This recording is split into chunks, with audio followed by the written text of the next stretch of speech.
ساڈے نبی دی زبان ساڈے واسطے قرآن، ساڈے نبی دی زبان ساڈے واسطے قرآن، ختم ہو گئی بات۔ جو مرضی کو کہتا پھر عقیدہ مضبوط زبردست، ایک منٹ کے لیے بھی ہلنے کی ضرورت نہیں۔ سب نے اپنے اپنے دلائل دیے ختم نبوت پہ، ضرورت ہی نہیں تھی جب حضور کہہ گئے۔ جو بن سکتے تھے ان کو نبی پاک کہہ گئے، جو بن سکتے تھے جن میں صلاحیتیں تھی، حضور نے فرمایا علی تو میرے لیے اسی طرح ہے جس طرح موسیٰ کے لیے ہارون تھے۔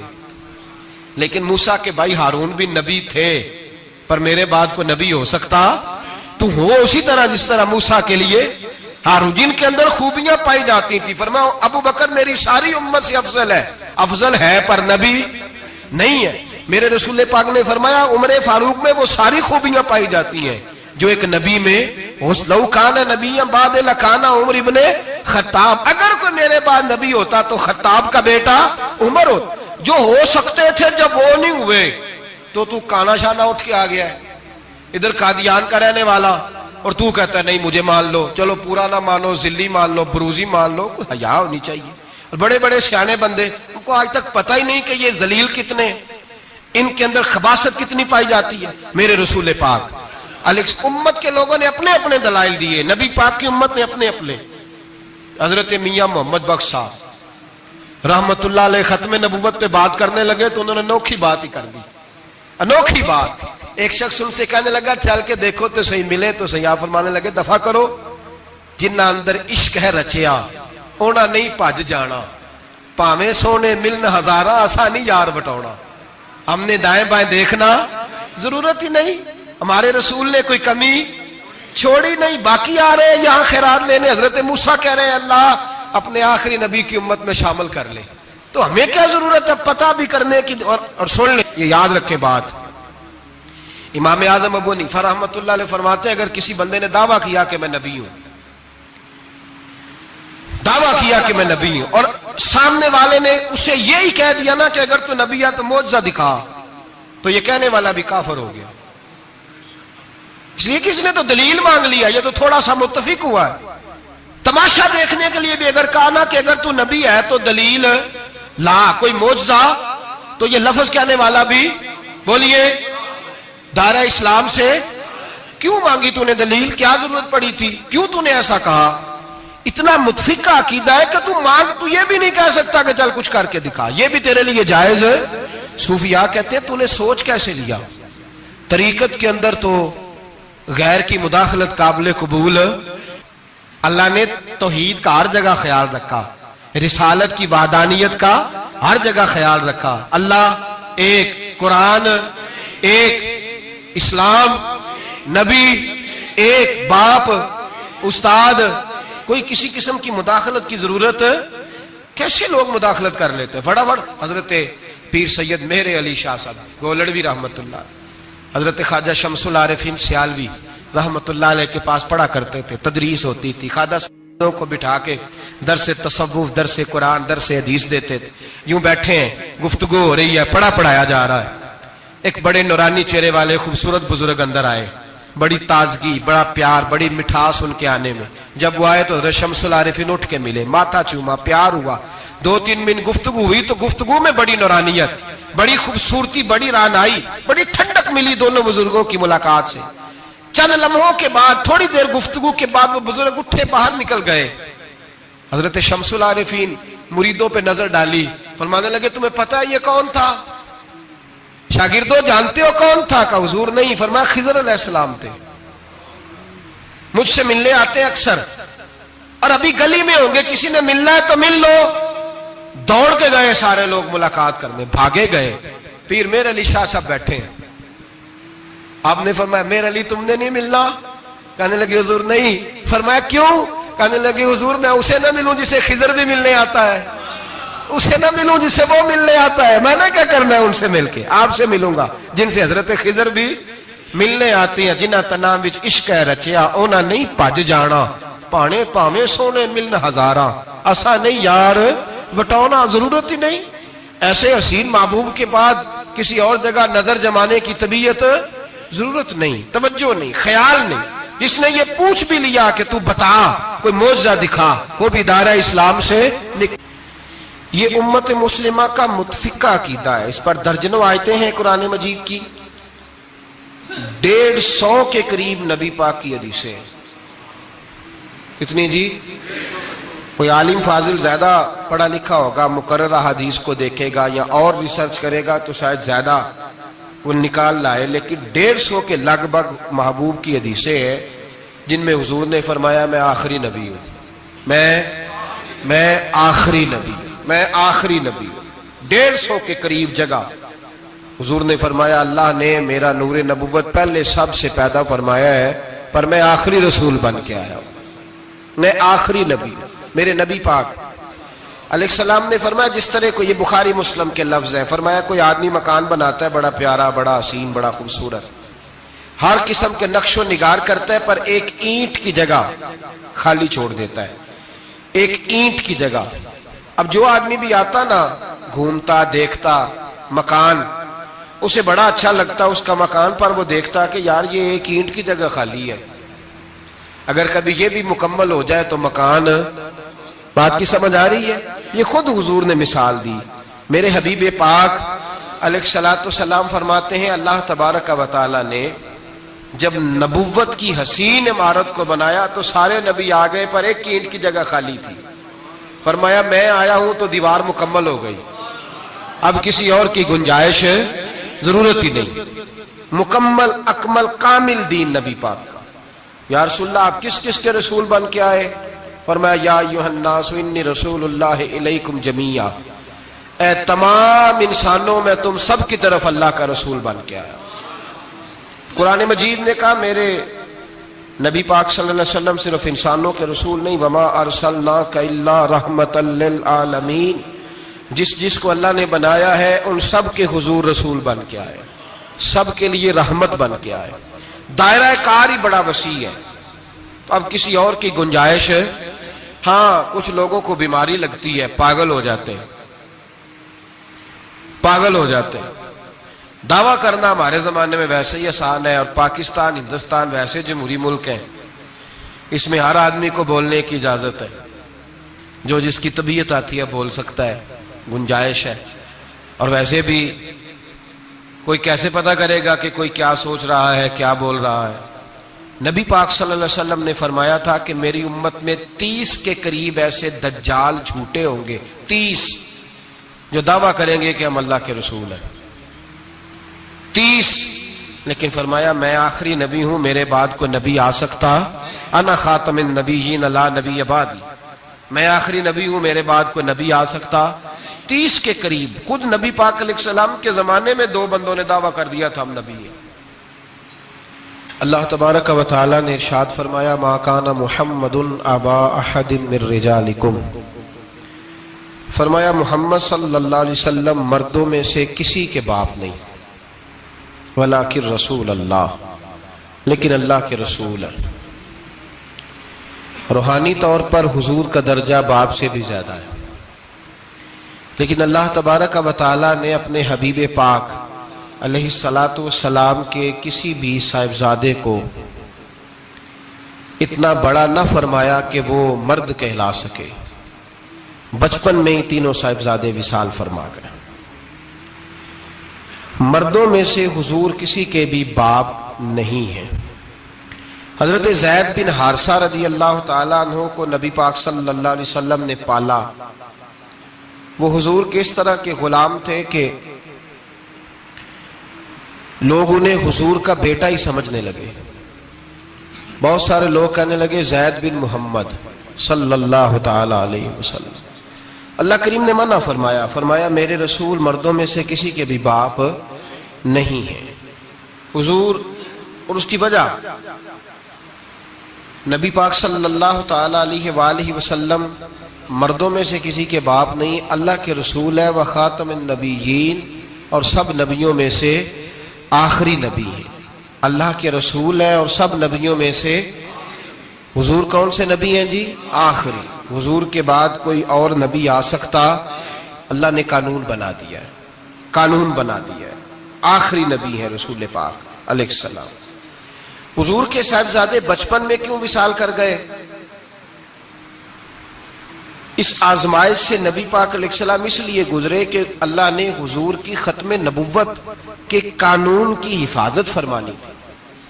اگر نبی پاک کے کوئی بیٹے بڑے ہوتے تو نبی کے بیٹے نبی ہوتے, اور چونکہ دروازہ نبوت ذات رسالت پر بند کر دیا گیا, اس لیے اللہ تبارک و تعالی نے محبوب کے کسی بیٹے کو بھی پروان نہیں چڑھایا, وصال ہو گیا, اس لیے کہ حضور اللہ کے آخری نبی.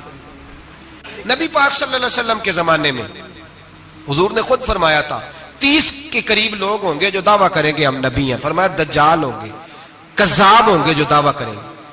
ایک بندے نے تو حضور کی ظاہری حیات میں دعویٰ کر دیا, مسلمہ اس کا نام تھا. 150 سال کے قریب عمر پائی اس نے, اور بہت سارے اس کے ماننے والے اسی لیے ماننے لگے کہ عمر بڑی لمبی ہے. معاذ اللہ تعالیٰ, لوگوں کا اپنا اپنا مزاج ہے نا, ماننے کا اپنا اپنا مزاج ہے. ایک اس سے کانا آدمی دعا کرانے آیا, ایک آنکھ سے کانا تھا, اس نے دعا کرائی تو دونوں آنکھوں سے اندھا ہو گیا, دونوں آنکھوں سے. اللہ نے اسے سزا دی تو ایک ماننے والا کہنے لگا فٹافٹ مان جاؤ, ورنہ جو اس کی نہ مانے پورا اندھا ہو جاتا ہے. ماننے والوں کا اپنا انداز ہے نا. ایک لنگڑا آیا, ایک ٹانگ سے لنگڑا کے چلتا تھا, مسلمہ سے دعا کرانے آیا تو دوسری بھی ضائع ہو گئی. یہ اس کا حال تھا. پر ماننے والوں کا کیا کیا جائے, ماننے والے جس کو مرضی ماننے لگتے ہیں, نفسیاتی طور پر لوگ کمزور ہو جاتے ہیں. مسلمہ نے نبی پاک صلی اللہ علیہ وسلم کو خط لکھا, کہنے لگا حضور کے زمانہ مبارکہ میں, اور کچھ حدیثیں ایسی بھی ملتی ہیں جس سے یہ ثابت ہوتا ہے کہ اس کی حضور سے ملاقات بھی ہوئی, سامنے کچھ بول نہ سکا, جا کے خط لکھا. کہنے لگا کہ آپ میرے ساتھ معاہدہ کر لیں, جب تک آپ حیات ظاہری میں آپ نبی, اور جب آپ کا وصال ہو جائے تو میں نبی. یا یہ معاہدہ کر لیں کہ آدھے عرب کے آپ نبی اور آدھے کا میں نبی. معاذ اللہ. اس نے یہ خط لکھا. نبی پاک نے جواب لکھا, فرمایا میں تو اللہ کا رسول ہوں, تو کذاب ہے, تو کذاب ہے, جھوٹا ہے. لوگ ایک اور بھی, میں ایک دن آرٹیکل پڑھ رہا تھا, کہنے لگے جی مرزے کے اب بڑے ماننے والے ہیں, اس کو کذاب نہیں کہنا چاہیے, ان کو دکھ ہوتا ہے. جو جھوٹ بولے اسے جھوٹا نہیں کہنا چاہیے. تو تھی بول دے کیوں نہیں, تو اڈا کی پروگرام ہے, کہنا چاہیے کہ نہیں کہنا چاہیے, یہ ثواب ہوگا. اس لیے کہ جو نبوت کا دوچا دعویٰ کرے اس کو نبی پاک نے جھوٹا کہا ہے. حضور نے فرمایا تو کذاب ہے. کیا کہا ہے, تو ثواب ہوئے گا, آنکھوں گے تھے, کیا کہا ہے, کذاب. تو اس کو کذاب کہنا نبی پاک کی کیا کی ہے نا. پھر انجی دے منن والے تکلیف ہوندی تے میں کہا پئی ہوے, وہ کذاب ہے, لہذا ہمیشہ کذاب ہی رہے گا. جب حضور نے کہا ہے جو دعویٰ کرے نبوت کا وہ کیا ہے, تو لہذا کذاب ہی رہے گا. حضور نے لکھا کذاب. جب نبی پاک نے کذاب لکھا نا خط میں, کون لے کے جائے گا؟ اب اس کے دربار میں جانا ہے, حالات بڑے خطرناک ہیں, اس کے گرد بندے بھی ہیں, اور اس کے گھر جانا ہے, مشکل مرحلہ ہے. ایک صحابی تھے چھابڑی فروش, سر کے اوپر رکھ کے نا ٹوکرا, تو مدینے کی گلیوں میں کھجوریں بیچتے. 11-12 بچوں کے باپ تھے. کون جائے گا؟ اور جسمانی طور پہ بھی کمزور تھے. فٹافٹ اٹھے, کھجور کھا رہے تھے, ہاتھ کھڑا کر کے کہا حضور کسی اور کی ڈیوٹی نہ لگانا, میں جاؤں گا.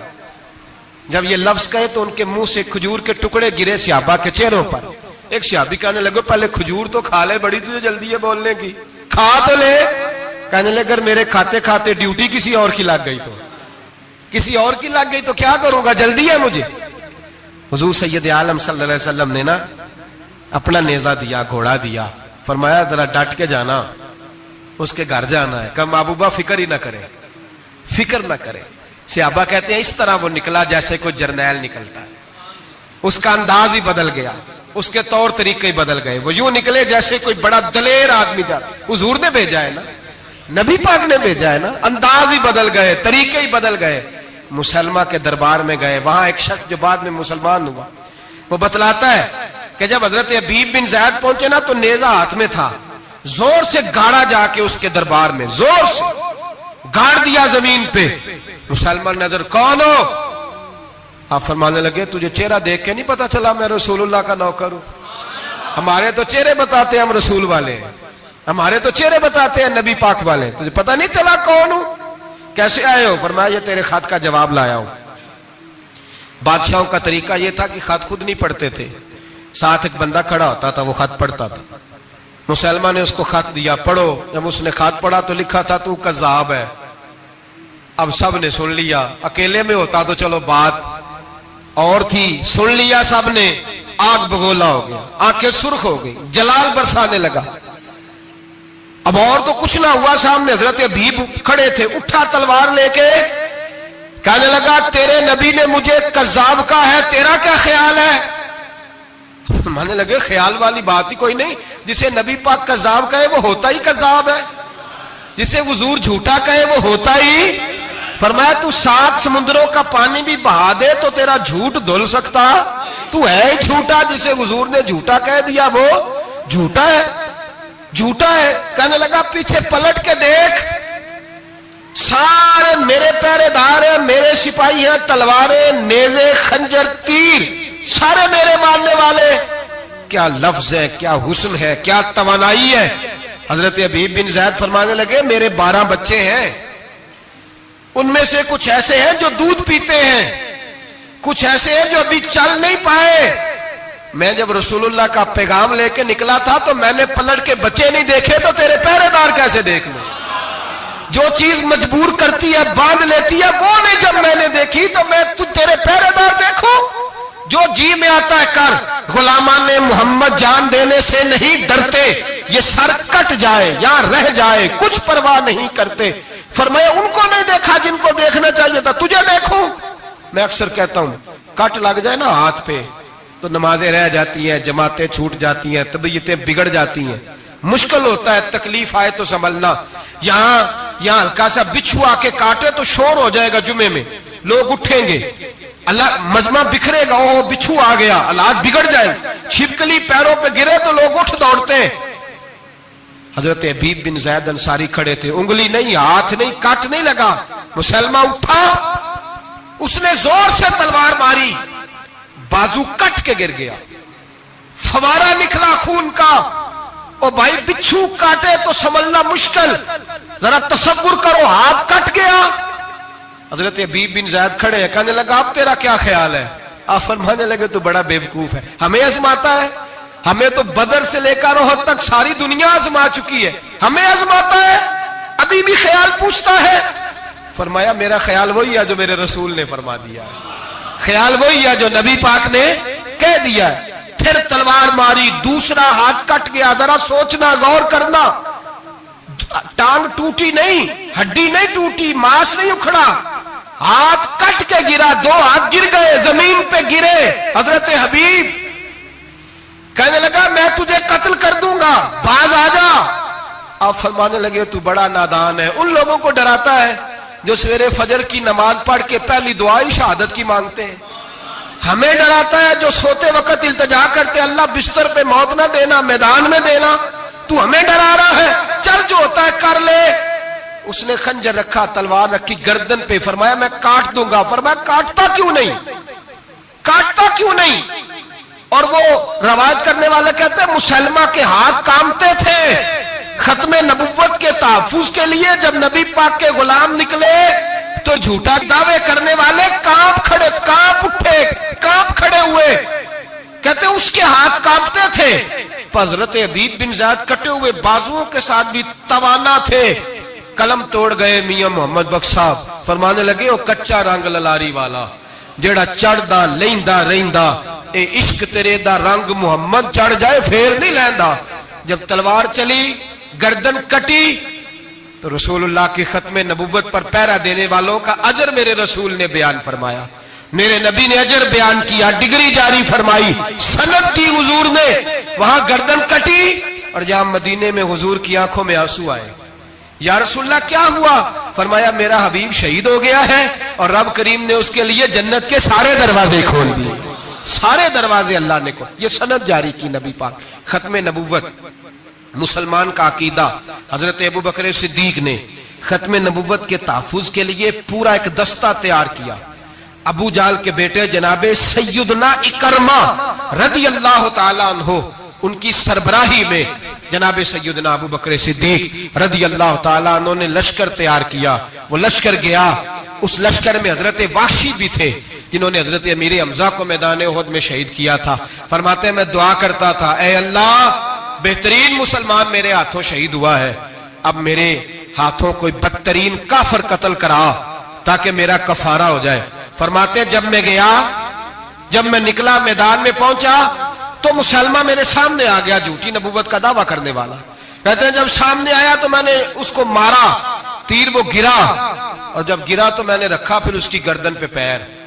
میں نے کہا میرے رسول تو میدان بدر میں دعا کرے تو 5000 فرشتے آتے ہیں، تو ذرا پلٹ کے دیکھ بے ایمان تیرا حال کیا ہے.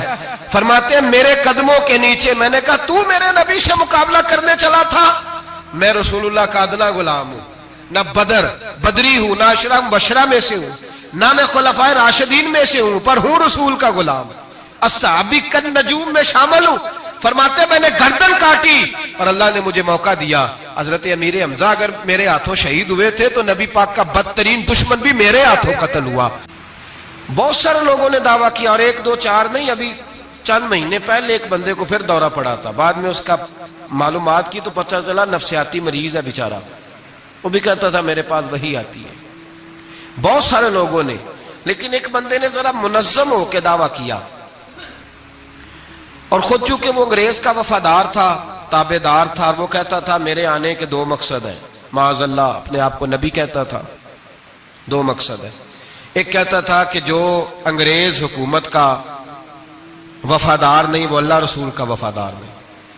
معاذ اللہ پہلا اس کا آنے کا مقصد وہ بیان. دوسرا اس کا مقصد یہ تھا، وہ کہا کرتا تھا کہ دین سارا باقی ہے، موجود ہے، قرآن، حدیث، نماز، روزہ، حج، زکوٰۃ. میں معاذ اللہ نبی بن کے آیا ہوں تو صرف ایک کام کرنے آیا ہوں کہ جہاد کوئی نہیں، جہاد نہیں کرنا، کفر کے خلاف لڑنا.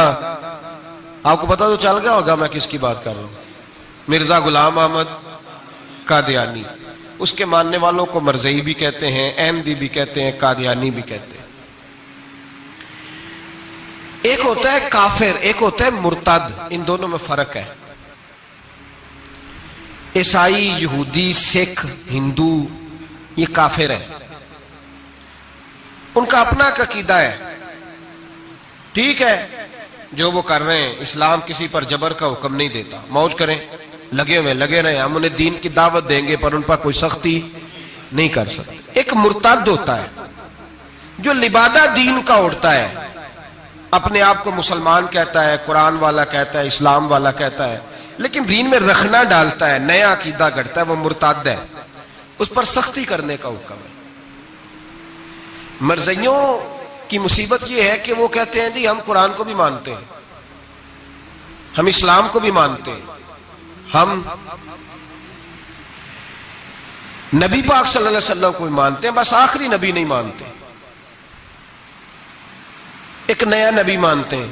اور پھر رنگ بڑا عجیب دیا، کہتے ہیں ذلی نبی ہے، بروزی. نوکھا فلسفہ سنیں آپ حیران ہو جائیں گے. ذلی نبی کہتے ہیں میں مستقل نبی نہیں، میں نبی پاک کا سایہ بن کے آیا ہوں. یہ اس نے دعویٰ کیا ہے. کہتے ہیں میں مستقل نبی نہیں، میں حضور کا. اور بیوقوف، جس خدا نے اپنے رسول کا سایہ بنایا ہی نہیں کہ کسی کے قدم نہ آ جائیں. تیرے جیسے شخص کو سایہ بنانا تھا جس کی ایک آنکھ بھی کوئی نہیں، کانا ہے بیچارہ. مرزا کانا تھا، ایک آنکھ اس کی سلامت. اللہ کے نبیوں میں کوئی نقص ہوتا. ہمارے ہاں ایک دفعہ گفتگو ہو رہی تھی تو ایک مولانا کہنے لگے مرزا جھوٹا نبی ہے. استادوں نے روک دیا، کہنے لگے یہ لفظ بھی نہیں کہنا، جو نبی ہوتا ہے وہ جھوٹا نہیں ہوتا، اور جو جھوٹا ہوتا ہے وہ نبی. یہ لفظ بھی نہیں کہنے، اس کو جھوٹا نبی نہیں کہنا. کہا حضور پھر کیا کہیں؟ کہنے لگے چلو کانا شانا کہہ لیا کرو، اتنی گنجائش ہے. یہ تو 2 4 جملے ہیں، جیسا بیچارہ ہے تھا ویسا چلو کہہ لو، کانا شانا کہہ لیا کرو، اس کی اجازت ہے. لیکن یہ لفظ کہنے کی اجازت منظم سازش کی اس شخص نے، منظم. اور یہ رکی نہیں. ہماری یونیورسٹیوں کے اندر بہت سارے لیکچرار بھرتی کیے جاتے ہیں جو قادیانی ہیں، مرزائی ہیں. اور آپ حیران ہوں گے یہ بات سن کے کہ یورپ کا ویزا سب سے آسانی سے اس بندے کو ملتا ہے جو کہتا ہے جی میں مرزائی ہو گیا ہوں، مجھے پاکستان میں خطرہ ہے. فٹافٹ بلا لیتے ہیں. تمہاری ان کے ساتھ کیا رشتہ داری ہے جو تمہیں فٹافٹ بلاتے ہیں؟ بتاؤ کیا تعلق ہے جو تمہیں سپورٹ کرتے ہیں؟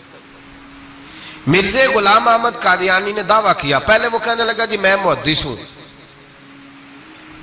میں حدیثوں کی تشریح کرتا ہوں. پھر کہنے لگا میں مجدد ہوں، دین کی تجدید کروں گا. پھر آہستہ آہستہ کہنے لگا جی میں امام مہدی بن کے آیا ہوں. لوگ کٹھے ہونے لگے نا, ہمارے لوگ تو دعا کرانے پہ قائل ہو جاتے ہیں, ویسے بھی جو نئی مداری لگائے اس کے بندے جلدی قائل ہو جاتے ہیں. علامہ اقبال نے پنجابی کا, میں خود پنجابی ہوں لیکن اقبال نے پنجابی کا مزاج بیان کیا ہے. پنجابی کا مزاج, اقبال کہتے ہیں پنجابی کا مزاج ہے کہ تحقیق کا پھندا کوئی سیاد لگا دے, یہ شاخ نشیمن سے اترتا ہے بہت جلد.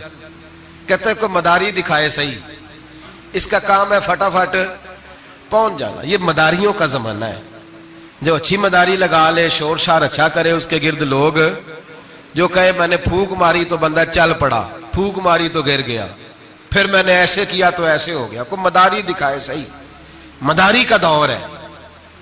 اس نے بھی مداری لگا لی, میں دعا کرتا ہوں تو فلانا صحیح ہو گیا, میں یہ کرتا ہوں تو کبھی محدث ہو گیا, کبھی وہ مجدد ہو گیا, پھر کہنے لگا میں امام مہدی ہوں. پھر اس نے تھوڑی ترقی کر لی تو کہنے لگا میں مسیح موعود ہوں, وہ جو حضرت عیسیٰ علیہ السلام نے دوبارہ پیدا ہونا تھا تو لہذا میں آ گیا ہوں, معاذ اللہ.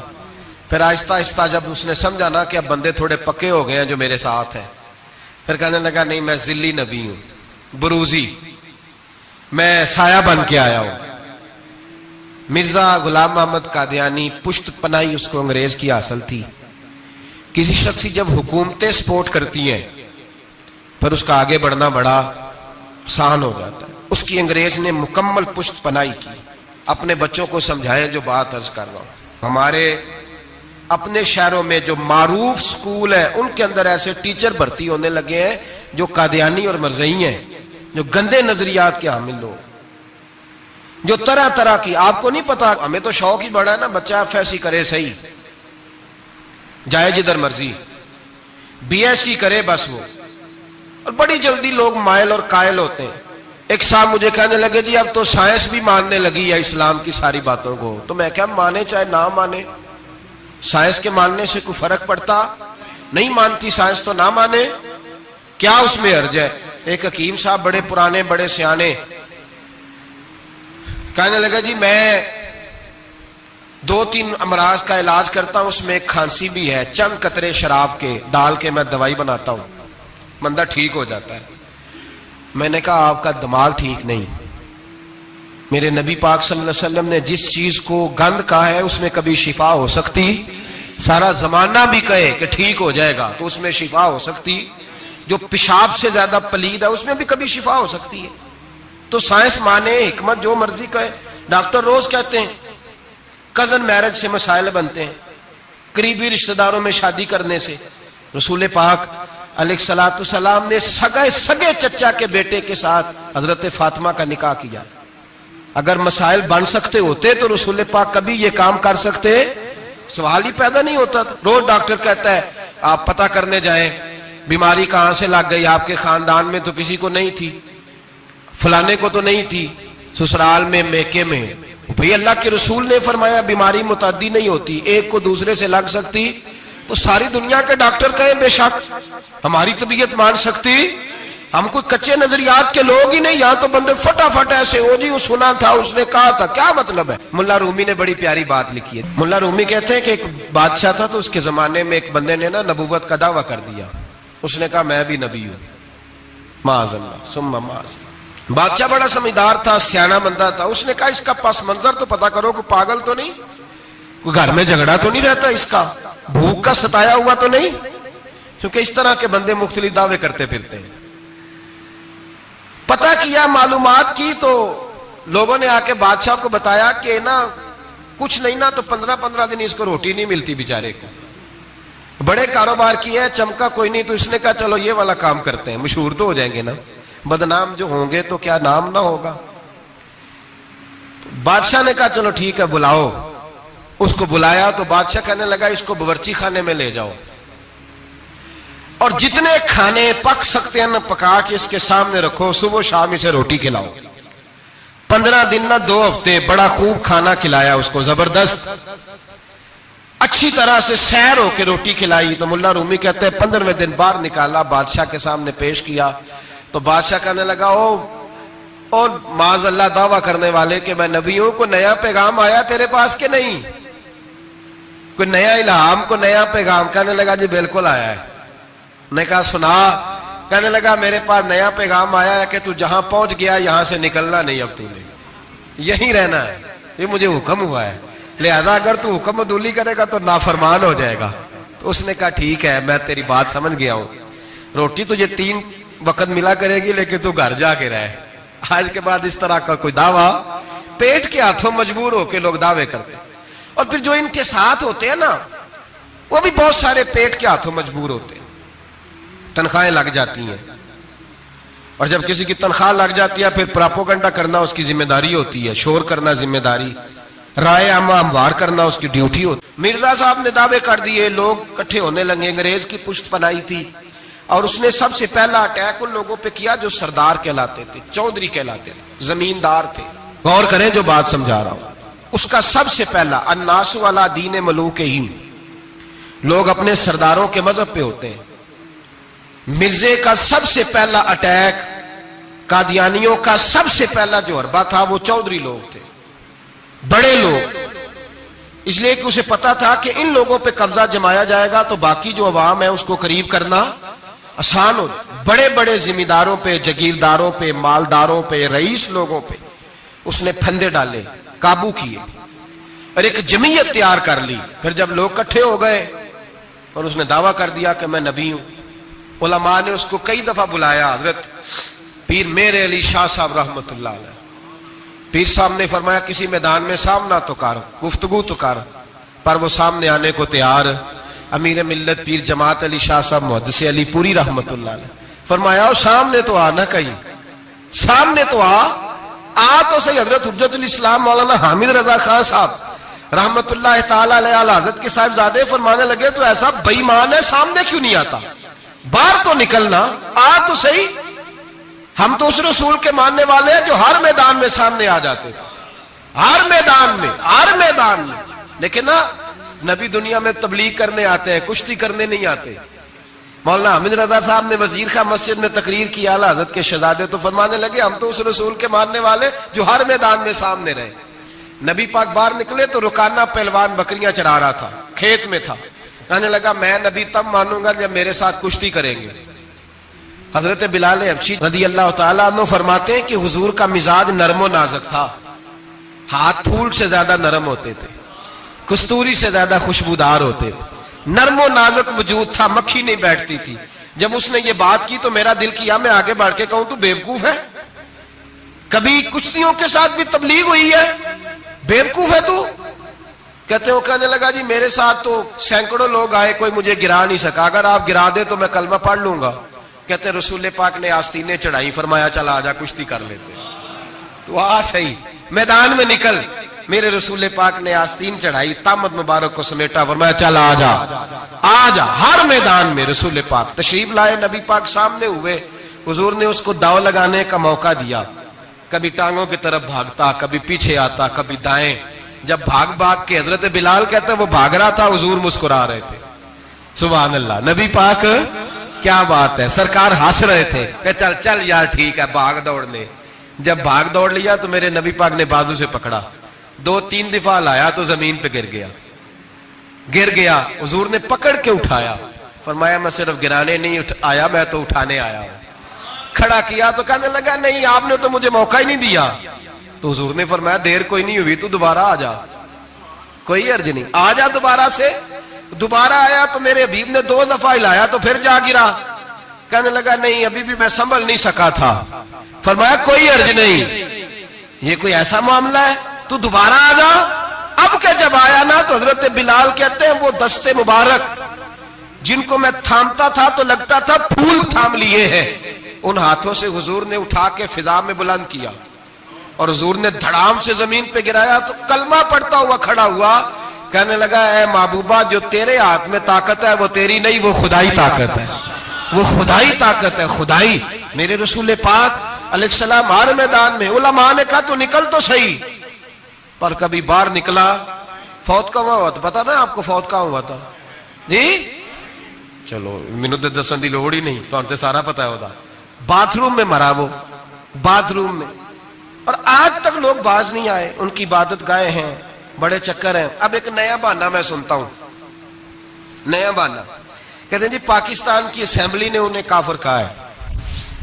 اسمبلی وزیر اعظم صاحب شیخ الحدیث ہے آپ کے.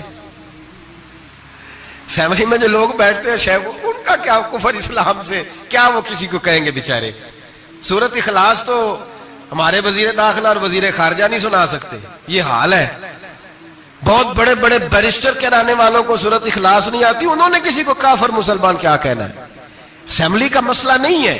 امت مسلمہ کے علماء، محدثین، محققین کا متفقہ فیصلہ ہے کہ مرزائی کل بھی کافر تھے، آج بھی قیامت تک کافر، اور بدترین کافر ہے، ہلکے پھلکے کافر بھی نہیں، سپرلیٹر ڈگری ہے، زبردست قسم کے کافر ہے، چھوٹے موٹے بھی نہیں، آخری درجے کے بدترین مشرک ہیں.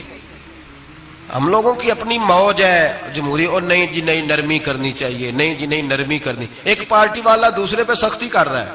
مذہب کے معاملے میں سارے حسن اخلاق کے قائل ہیں، سب اخلاق کے قائل ہیں. نرمی کرو ٹھیک ہے، سب کو کہو چلو ٹھیک ہے گلی برابر کی ہے، ووٹ برابر کے لے لو.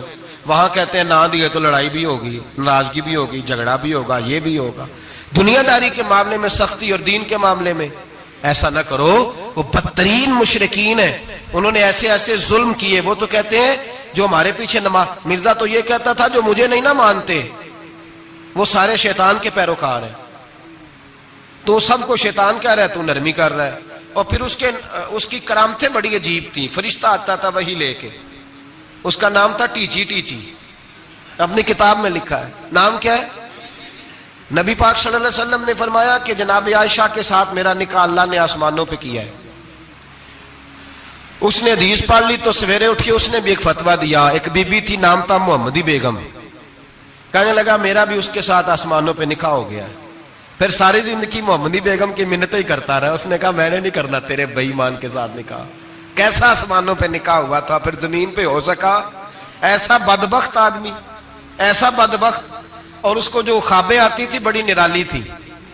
15 روپے کا ملازم تھا، وہ ماہانہ 15 روپے ملتے تھے، سیالکوٹ میں ملازمت کرتا تھا. جب یہ اس نے ڈھونگ اور ڈرامہ رچایا تو موجیں لگ گئی. میں نے کہا کہ مداری کوئی بھی کرے تو لوگ کٹھے ہو جاتے ہیں. سیدھی سیدھی بات، صاف ستھری بات تو اتنی جلدی ہضم ہی نہیں نہ ہوتی لوگوں کو. تو اس نے جب وہ کہتا مجھے خواب آئی ہے. خواب کیا آئی ہے؟ کہتا وہ میرے پاس کوئی آنے والا آیا تو مجھے ہزاروں روپے دے گیا ہے. جب بھی اس کو خواب آئی کوئی ہزاروں روپے کی آئی، دولت کی آئی. مرزے نے بہت سارے لوگ بطور تنخواہ دار وہاں رکھے. پھر یہ تحریک چلی. 1 2 4 نہیں، درجنوں لوگ اس میں شہید ہوئے. جگہ جگہ رسول اللہ کے غلاموں نے صلی اللہ. اور بڑی ذمہ داری سے بات کہہ رہا ہوں، بڑی ذمہ داری سے. دین کی کوئی تحریک چلتی ہے تو نہ سیاستدان نکلتا ہے، نہ جاگیردار، نہ سیاستدان، نہ وڈیرا، نہ کوئی اور، الا ماشاءاللہ. دین کی تحریک چلتی ہے تو نہ یہ لاکھ لاکھ روپیہ لینے والے نعت خواں باہر نکلتے ہیں، نہ جو بڑی گدیوں پہ جدی پشتی پیر بیٹھے ہیں وہ باہر آتے ہیں. وہ علماء اور مشائخ جن کا دین سے رشتہ ہے. اگر پیر جماعت علی شاہ صاحب نکلے تو خالی پیر نہیں تھے، عالم دین بھی تھے. اگر پیر میرے علی شاہ صاحب نکلے تو خالی پیر نہیں، بہت بڑے عالم تھے. حجت الاسلام نکلے تو خالی پیر نہیں، عالم تھے. یہ علماء نکلتے ہیں، مار کھاتے ہیں. ایک عالم نے مار نہیں کھائی، 2 نے نہیں کھائی، درجنوں نے کھائی، ہزاروں اور سینکڑوں نے کھائی. علماء نے قربانیاں دی، جیلوں میں بند ہوئے.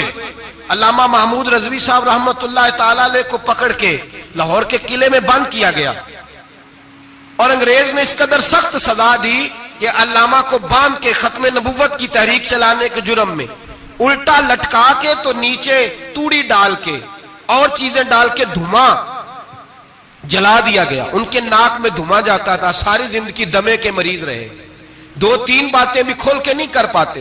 اس قدر زیادہ اذیت دی گئی علماء کو، اس قدر زیادہ. علامہ عبدالحمد بدایونی رحمت اللہ تعالی علیہ فرماتے ہیں کاٹنے والے جانور ہماری شلواروں میں ڈال کے نیچے سے باندھ دیا جاتا تھا.